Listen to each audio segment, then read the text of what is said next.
Hello guys, स्वागत है आप सभी का एक बार फिर से हमारे YouTube platform the physics game पर।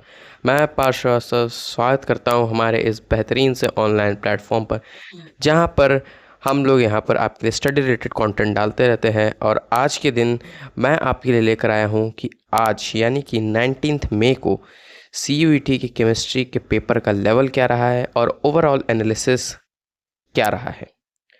तो अगर लेवल की सबसे पहले मैं बात करूं तो जहां तक हमें रिव्यू मिला है, रिव्यू के अकॉर्डिंग आज का जो पेपर है वो आपका मॉडरेट लेवल तक का रहा है। यानी कि बहुत ज़्यादा आसान नहीं आया है और बहुत ज़्यादा टफ भी नहीं आया है, मॉडरेट लेवल आया है।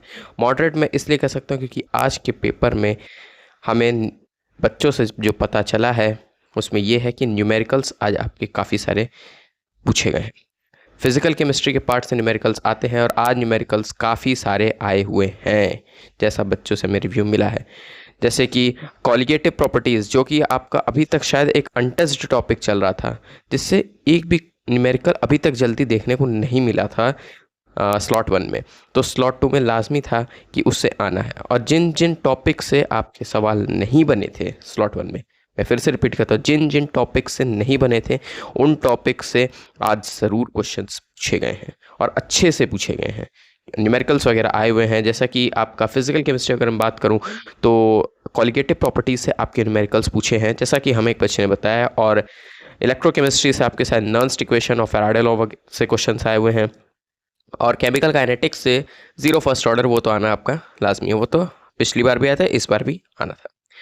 और हाँ, सबसे बड़ी बात जो आज देखी गई है, कोऑर्डिनेशन का वेटेज अच्छा रहता है। और आज इस बार कोऑर्डिनेशन से पैराग्राफ आया हुआ है, जिसमें बहुत सारे क्वेश्चन पूछे गए हैं। और पैराग्राफ जो था वो आपका VBT बेस्ड था, यानी कि वैलेंस बॉन्ड थ्योरी पे आया हुआ था।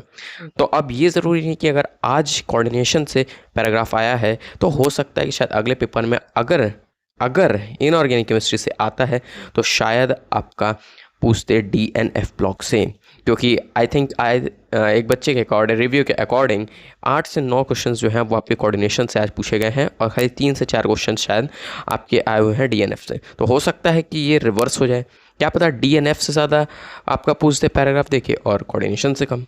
तो तैयारी तो आपको इक्वल लेवल पे रखनी पड़ेगी। और ऑर्गेनिक का weightage as it is 50 to 55% आपका ऑर्गेनिक आया हुआ है, जिसमें नेम रिएक्शंस आए हुए हैं, मैचिंग करने के लिए आया हुआ है। और जो सबसे बड़ी बात आज देखी गई है वो है कि बायोमोलिक्यूल से आज क्वेश्चन अच्छे पूछे गए हैं। यानी कम से कम I think 6 to 7 question biomolecule से आए हैं, जो कि एज़ यूजुअली 2 और 3 क्वेश्चन जो आते थे वो आज थोड़े से इंक्रीज़ हुए हैं, यानी 2 टाइम्स हो गए, आप ऐसा कह सकते हैं। तो आपको हर पार्ट में अपने आप को इक्वली प्रिपेयर करना हो, क्योंकि जो जो टॉपिक्स स्पेशली लेफ्ट रह गए थे स्लॉट 1 में से, क्वेश्चंस नहीं पूछे गए थे, उनसे आज क्वेश्चंस अच्छे बने हुए हैं।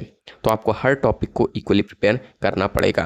तो यही आज के दिन का पूरा ओवरऑल एनालिसिस रहा है। अगर शिफ्ट्स की मैं बात करूं तो आपके जो टॉपिक अनटच्ड थे उनसे सवाल आए हुए हैं। न्यूमेरिकल्स आज आपके काफ़ी पूछे गए हैं। फिजिकल केमिस्ट्री में अच्छे खासे न्यूमेरिकल्स आए हुए हैं और ओवरऑल आई थिंक 4 to 5 या 6 न्यूमेरिकल्स तक आए हुए हैं। और पेपर का ओवरऑल लेवल मॉडरेट रहा है। मॉडरेट लेवल, न्यूमेरिकल्स आना और ऑर्गेनिक से नेम रिएक्शंस, ये सब आपके मेजरली कंसेप्ट्स हैं जो आए हुए हैं। तो इन पे आपको फोकस करने की ज़रूरत है। और हाँ, स्टेटमेंट बेस्ड क्वेश्चंस भी आपके आज पूछे गए हैं, वो तो स्लॉट 1 में भी आए थे, स्लॉट 2 में भी आए हुए हैं। तो स्टेटमेंट बेस्ड क्वेश्चंस आपको आने चाहिए करने, ठीक है। तो यही आज का ओवरऑल एनालिसिस रहा है। उम्मीद करता हूँ आपको वीडियो अच्छा लगा होगा। अगर अच्छा लगा तो वीडियो को लाइक कीजिए, चैनल को सब्सक्राइब कीजिए, कमेंट करिए, जिससे कि हमें पता चले कि आपको कुछ यहाँ पर एनालिसिस अच्छी लग रही है या समझ में आ रही है।